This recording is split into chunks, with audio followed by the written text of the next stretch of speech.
Hey, what's up everybody? It's DaYDreaMz. Welcome back to the channel for another Clash of Kings video. And guys, I'm very excited to make this video because it's something good. Like, Clash of Kings is doing something good here.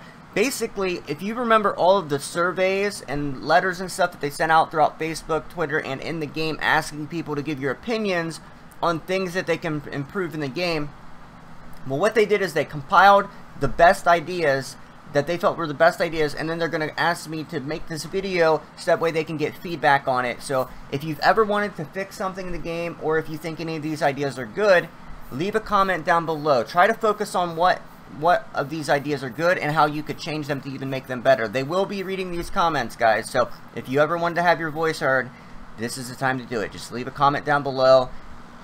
Just give your opinions on these ideas. So here are the ideas. It's in Bulletin. A way to defend against bigger castles. That's the first one. More focus on hive defense. Alliance hive borders walls that need to be breached before the castles and the hive can be attacked. So if you look at all these blue borders on like your alliance territory, you could have walls as your borders that maybe you could even upgrade, and that the enemy has to breach and knock a hole in your wall before they can even attack any of your castles inside. I kind of like that idea. I think it's a good idea, and I think it would help some of the smaller castles. So, should be a castle number capacity for the castles inside the hive border. Also, there should be a max level for castles allowed inside the hive border. So, basically, you can't have unlimited castles in there. You can only have so many castles that can fit and be protected inside of the hive border.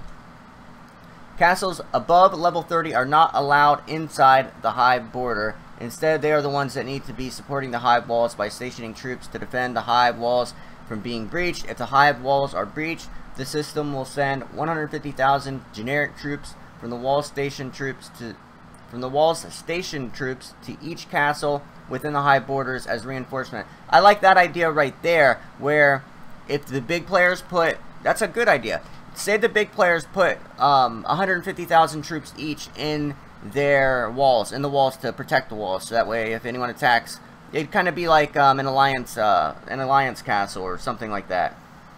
Well, basically, if it's attacked, then if any castle, say the walls get breached, and then a castle gets attacked inside the walls, the troops that were inside the walls will then go and reinforce that castle inside the hive. So it's going to keep a lot of the smaller castles safe inside your hive. Now, I don't think the level 30 castle max inside the hive walls is a good idea for older kingdoms, because everybody's a level 30 castle. It's not hard to get level 30 castle in Kingdom 1000 and lower. It's just not.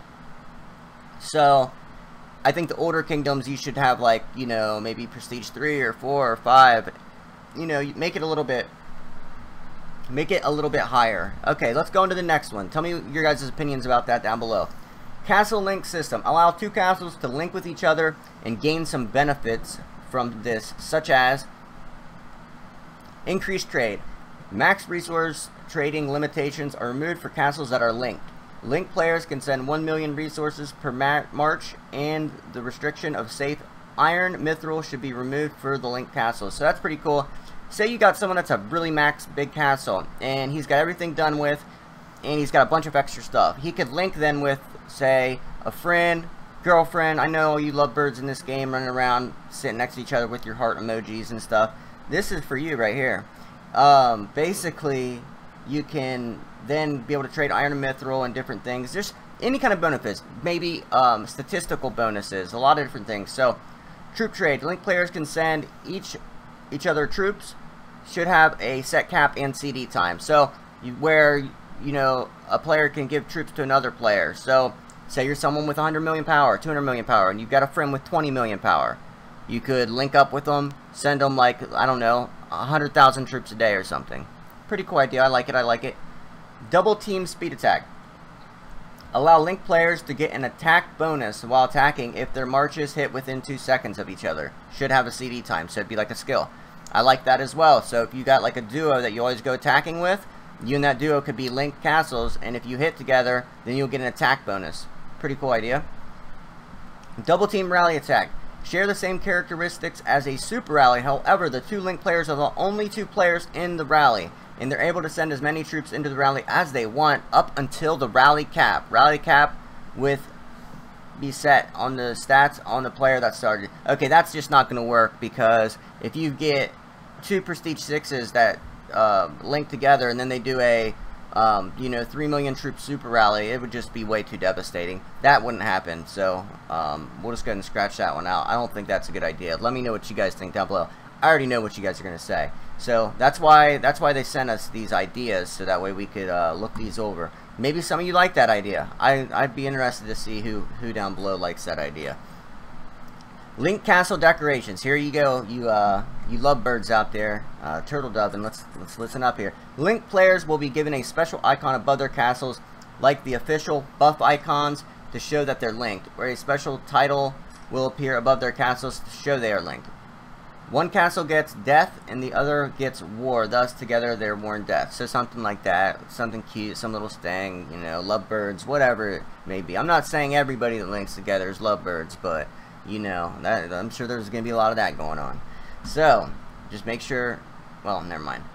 I'm just going to stick to these notes here.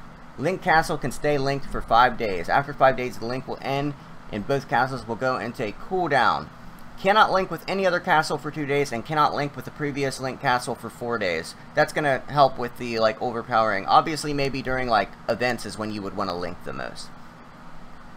Alright, so guys, here's the one that I'm excited about, because this is one that I've been pushing heavily. You guys know I've been pushing, I've made videos about it, and that's about civilizations to be more in-depth. It should take a player back to the glory of that era. For example, the Chinese Ming Dynasty during this era was the most powerful emperor that unified almost the whole of China. So when choosing Chinese civilization, the player should feel the theme, text, culture, sounds, and most important, the glory of the heroes or even the troops must highlight it. So this is like the biggest thing I want in this game is civilization, so that everybody has different buffs and different cool things. So like the Britons, you would have like unique units like the longbow. The Chinese, you would have unique units like the Chukunu. They were like a machine gun crossbowmen, and all of it's historically accurate. The Mongols, they had cavalry archers. You know, like Genghis Khan. You know, you have all the heroes of each of these dynasties, and that would be very cool. You know, you've got the Turks, the Saracens, you got Turkish Janissaries. It would be so cool to have civilizations. It would change the game completely, and I really want to see it. So, change of weapon must highlight the glorious reign of that civilization. For instance, China is also recognized as the innovator of multiple arrows at the same time, so that's another powerful attribute of archer, which can be given to the players to choose for an archer. Like they just said, the Chukunu was like a machine gun crossbow. It would shoot like multiple arrows at the same time, so that, like he said, it would give like you could have a bonus to archer if you're the Chinese civilization. The longbow was a long-range archer, so you could give a range bonus to Britons, to people who choose the Britons. You could have Mesoamerican civilizations, the Aztec, the Mayans, you know, all the European ones, the Gauls, the Franks, the Byzantines. There's just so many civilizations. The Vikings would be great. The Berserker. I really want to see it. I would really love to see it. Mongols are known to use smaller bows and arrows carved from horns of cattle, which were fast and quick. So the great Genghis Khan, I believe it's actually pronounced Chinggis Khan, was able to capture the biggest landscape of the world. Yeah, I believe the Mongolian Empire was the biggest ever. Like they captured like Asia, all the way into Europe, the Middle East. They fought like the Saracens, and it was crazy. Like the Saracens are like they have like people on camels that they're these like really curved swords. Just really cool stuff, guys. It would make the game a lot better, I think. The focus should be on technology-driven troops based on that era civilization. Okay, here's the next one, guys. Tell me what you think about civilizations down below, and if you got any ideas on that. World Black Market. Players can add items for trade on the market board. For example, player A can put up on the market 100 million food and ask for 50 million wood in exchange. Only gathered, collected, or won items can be placed on the market boards, so that big spending players don't exploit the market boards. Could have a trade and exchange tab and buy with gold. So basically, that's a pretty cool idea. Like say I've got 10 million wood, and I need like 7 million more food for my next upgrade, but I got 10 million extra wood. You can make these trades like that. Just don't get scammed, you know, do good trades. But yeah, I like that a lot. I think you would have to tax it some probably to make it like fair, and so there would be no exploiting, but I do like the idea. Let me know what you think down below. Dragon breeding. Players can breed dragons with alliance members and acquire baby dragons. The baby dragon would be able to join their mother into battle and supply the march with some defensive stats. I'm not a big fan of the dragons and stuff. Some of you are. Let me know what you think about that down below. You know, more dragons, more buffs. I'm not sure. I kind of like the civilization route more than just more of the mythological type stuff. So, alright guys. Mercenaries for hire for the conquest stage. The preparation stage. On the world map, there would be a special building, the Mercenary Hall, before the conquest stage starts in the kingdom. The kingdom has 5 days to fill up the Mercenary Hall with troops. The hall should have a troop level restriction on it, set as only T5 and above. Every castle in the kingdom can send up to 1 million T5 or above troops to fill it. Mercenary Hall capacity would be set at like 10 to 15 million troops. All troops inside the hall would be converted into mercenaries and have special stats assigned to them. During the battle stage, when the conquest stage starts, the Mercenary Hall will activate and be battle ready. The main function for the Mercenary Hall is to reinforce any castle below level 30 with mercenary troops within 3 seconds. Kind of like that idea, pretty neat. Another way to help smaller players, I do like that.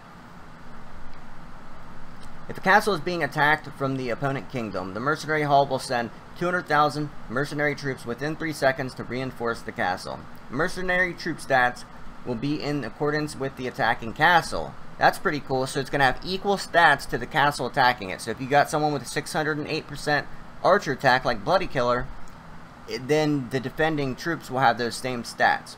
So that's pretty cool there. Lost mercenary troops will enter the Tower of Exile. Players can recall them and they return as original troops. Now, I think that anything wounded should just be wounded. And then anything over your capacity should go to the Tower of Exile. But that's a little too in-depth for me. Let me know what you guys think about that. I do like the idea though. After the battle stage, all mercenary troops will be sent home from the Mercenary Hall and return to the original troops to the players. So yeah, if the mercenary troops don't get used, or the ones that don't get used, they will be sent back to you at the end. So you probably won't lose much anyway, but it would be a good way to protect your kingdom and keep the enemy kingdom from getting that many more stats. And I wonder if the mercenary troops would count as points from the attacker, or if they are just kind of like a little bit of a help for that kingdom. So that is everything that they gave me for this round of this, guys. Hopefully we do this a lot in the future, and we can get more of the community's ideas on things that should be implemented into the game. So tell me what you guys think. You already know it. Team Rick's do work. Smash the thumbs up button. I'll see you guys in tomorrow's video. Peace.